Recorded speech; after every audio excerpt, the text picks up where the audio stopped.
Assalamualaikum teman-teman, apa kabar? Ketemu lagi dengan saya Pusri. So, kalian selalu sehat walafiat ya, selalu dalam kebahagiaan, selalu dalam kebaikan, selalu dalam keberkahan dan semua selalu dalam keadaan sehat walafiat ya teman-teman. Terima kasih banyak untuk dukungannya, terima kasih banyak untuk like, komen, dan share-nya. Terima kasih banyak ya teman-teman, berkat kalian channel ini mudah-mudahan ada manfaatnya ya teman-teman.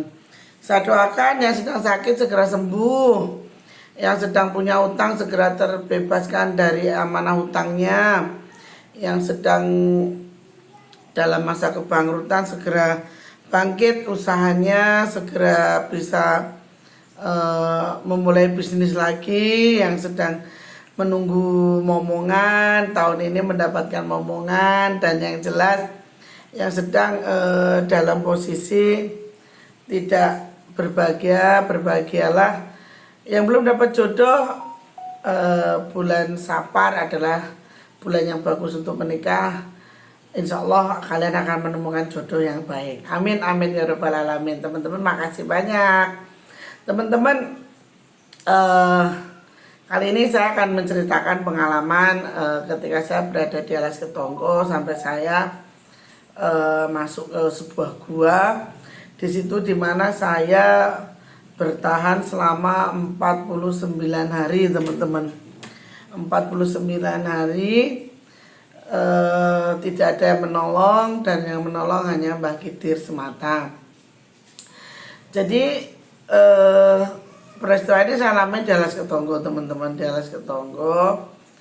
Jadi waktu itu sudah mau asar teman-teman. Asar itu apa namanya, saya masih di apa namanya, dalam hutan. Di dalam hutan itu di bagian atas ya teman-teman. Jadi sedang saya waktu itu nyari makanan. Nah kebetulan saya tidak ketemu, dan kebetulan itu hujannya terus biang teman-teman. Hujan tiba-tiba turun dengan derasnya. Saya lari, maksud saya lari itu lari nyari apa namanya teman-teman, tempat untuk berteduh gitu loh. Saya mau nyari pohon yang besar gitu teman-teman. Ternyata saking saya lari, saya tuh nggak inget itu, nggak lihat jalan. Saya terperosok ke dalam teman-teman, perosok ke dalam, nyemplung lagi, jeblos gitu loh teman-teman. Soalnya langsung jua itu kaki saya ini patah teman-teman, kaki saya patah. Jadi apa namanya, saya langsung disitu langsung pingsan teman-teman. Saya langsung pingsan. Saya tuh nggak inget sampai saya terbangun itu karena ada kicau burung sama yang monyet yang suara kayak gitu tuh loh teman-teman. Itu kan di Alas Ketongko masih ada ya. Nah saya di situ terbangun teman-teman, dan tahu nggak, kaki saya ini udah kerak semut teman-teman. Darahnya ini sudah banyak semutnya. Terus sisa-sisa tenaga saya akan ngerasain ngilu ya teman-teman, ngilu luar biasa sakitnya, nggak terbayangkan kan. Akhirnya saya saya bersihin teman-teman, saya bersihin sisa tenaga. Saya buka baju saya di situ hanya telanjang dada. Saya buka, saya bersihin semut-semutnya itu. Saya di situ nangis. Saya nangis, ya Allah, apa ini akhir dari perjalanan hidup saya. Dan saya pun teriak-teriak minta tolong, dan tidak ada yang nolong teman-teman. Karena saya yakin karena saya di dalam itu hampir ke arah Magetan teman-teman. Nah setelah itu saya bertahan di situ teman-teman. Saya bertahan di situ hari demi hari. Saya lalui, saya tidak mendapatkan makanan. Akhirnya saya makan cacing teman-teman. Saya makan cacing sama kodok itu saya makan. Saya terus akhirnya di hari ke-9, di hari ke-9 itu ini teman-teman, luka saya ini udah, kaki saya ini udah membiru, dan luka saya ini udah banyak nanahnya teman-teman, banyak nanahnya karena ini kan sobek gini, ada tulangnya itu kan keluar gitu. Terus akhirnya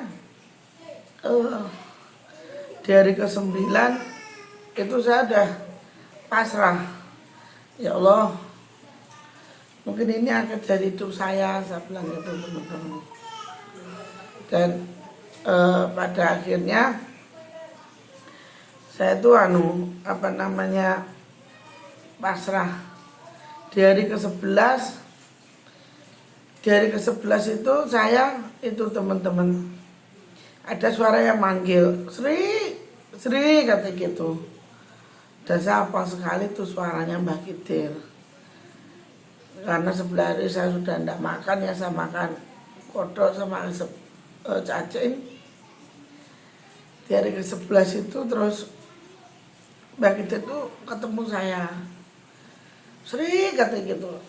Saya sisa tenaga saya bilang,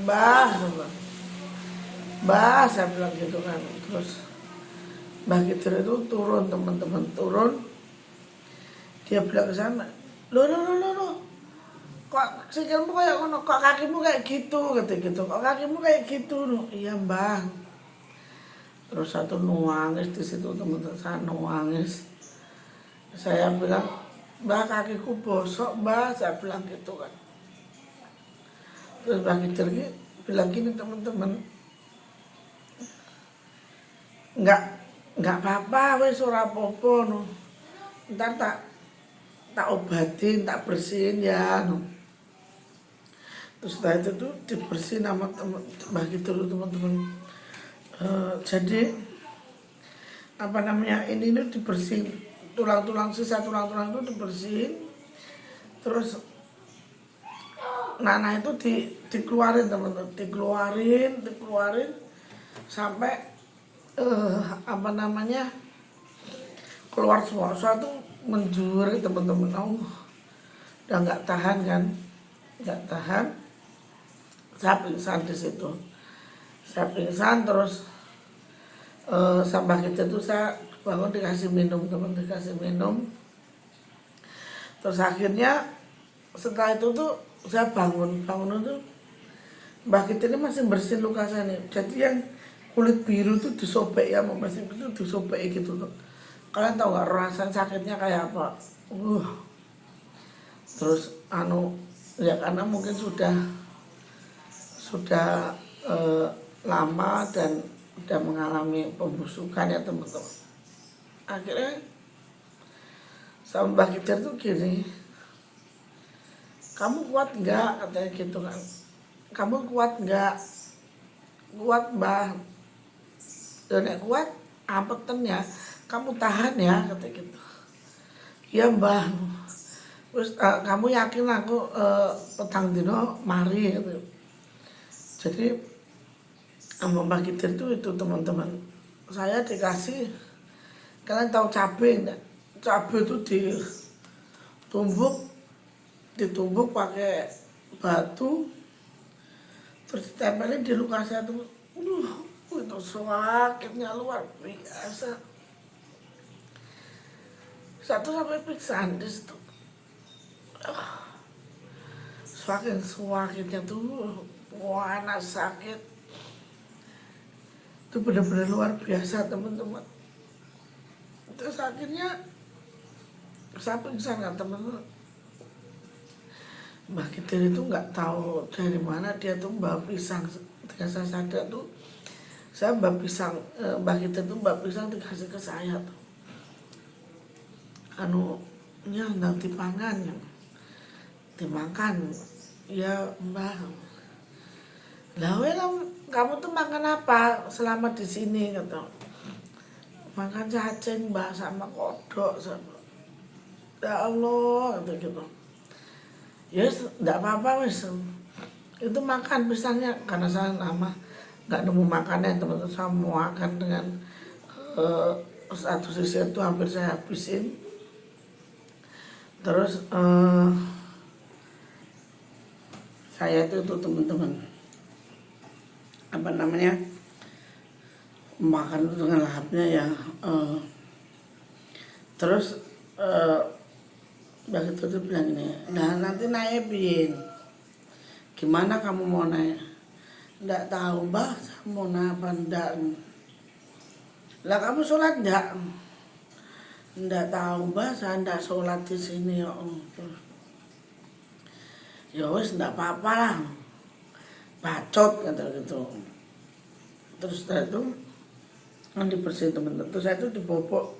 Ini sampai sekarang kaki saya ini yang sebelah kiri itu agak legok gitu loh teman, beda sama yang sebelah kanan. Kalau yang sebelah kanan tuh kayak ada tulangnya, kalau yang sini ini kayak legok gitu.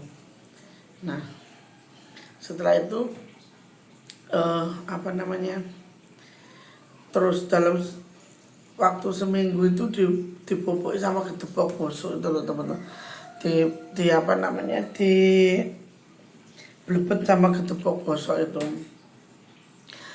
Di hari ke-24 itu tuh sudah mulai nutup, ini luka sudah mulai nutup, cuman buat berdiri ini kayak nggak ada tulangnya gitu loh teman-teman, kayak orang itu uglik gitu loh. Terus lah gimana wong isih koyo ngene lho sikilmu, kata masih kayak gini lho kakimu gitu. Lah gimana ya mbah, ya udah biarin aja, wes biarin aja dulu, kamu di sini dulu, kalau kamu juga belum bisa naik gitu. Iya mbah. Nah sepanjang malam, sepanjang hari itu alhamdulillah Mbak Kitir itu menemani saya teman-teman, dan mengajarkan banyak hal dan mengajarkan banyak ilmu agama. Jadinya apa namanya, ini alhamdulillah. Terus di hari ke-32 itu saya udah bisa berdiri tegak, tapi buat ngelangkah ini kayak masih ngilu gitu loh teman-teman, masih ngilu. Terus akhirnya di situ tuh sama Mbak itu, karena melaku ini, jalan ke sana, jalan ke sini gitu. Sono jalan ke sana, jalan ke sini. Karena itu gua nggak begitu besar ya, 3 meteran gitu. Saya jalan sono nggak kuat, terus saya ngelesot lagi teman-teman. Diketawain nambah gitu. Makanya jangan pecicilan kata gitu. Orang pecicilan gimana tuh mbak, orang nggak sengaja. Terus jalan teman-teman saya ke sono kanan, bolak balik. Kadang yang lesot, kadang angkleng itu loh, jalan kaku kaki itu loh teman-teman. Udah terus maksudnya tuh badak ambune kayak gitu, baunya badak. Terus saya gini, lah orang udah nggak mandi mbah, ya badak, saya bilang gitu kan. Terus lah dah besok naik ke atas kata gitu, pakai bahasa Jawa kan teman. Besok naik ke atas. Udah belum bisa mbah, wes tau percaya besok naik ke atas. Terus akhirnya di hari berikutnya tuh Mbak Kitir itu beneran teman-teman, dengan pertolongan Mbak Kitir itu saya kan dipegangin tangannya gitu, rambatan naik ke atas itu, dan bisa ke atas, memang bisa ke atas teman-teman, langsung bisa ke atas ya, walaupun penuh perjuangan. Terus akhirnya saya tuh mandi, dibawa ke sungai sama Mbak Kitir tuh mandi. Kalian tau nggak, wah rasanya teman-teman. Waalaikumsalam. Teman-teman udah dulu ya ceritanya. Ini ada bapaknya dari Banyuwangi. Masya Allah Pak Saban dari Banyuwangi Pak. Ya Allah. Lah kok tebet-tebet dugi mriki lho Pak. Nggih, wonten perlu. Ya Allah Pak. Rumiyin wekdal jenengan wonten Bali badhe dalem cegat wonten ketapan. Oh alah ya Allah Wis wonten dalem bel mboten saged. Nggih. Monggo jenengan ngunjuk kopi napa mboten? Wonten campur saking bis kalau paringi. Oh, nitih bis napa Mbak Eka? TKI ya. Ya Allah. Mandapipun kelintu mandap pundi hotel Surya Sukawati ngrika. Lah terus mriki nih. Pados becak mboten wonten, pados ojek mboten wonten, mlampah. Allahu Akbar Pak, Masya Allah. Ya Allah benar dereng. Sampun bis kalau mau wonten pundi mantingan apa wonten pundi. Ya Allah Pak. Ya ampun monggo Pak, monggo. Sampun Bu. Monggo. Dipun lanjut, Pun ya Allah. dipun lanjut. Assalamualaikum ya teman-teman.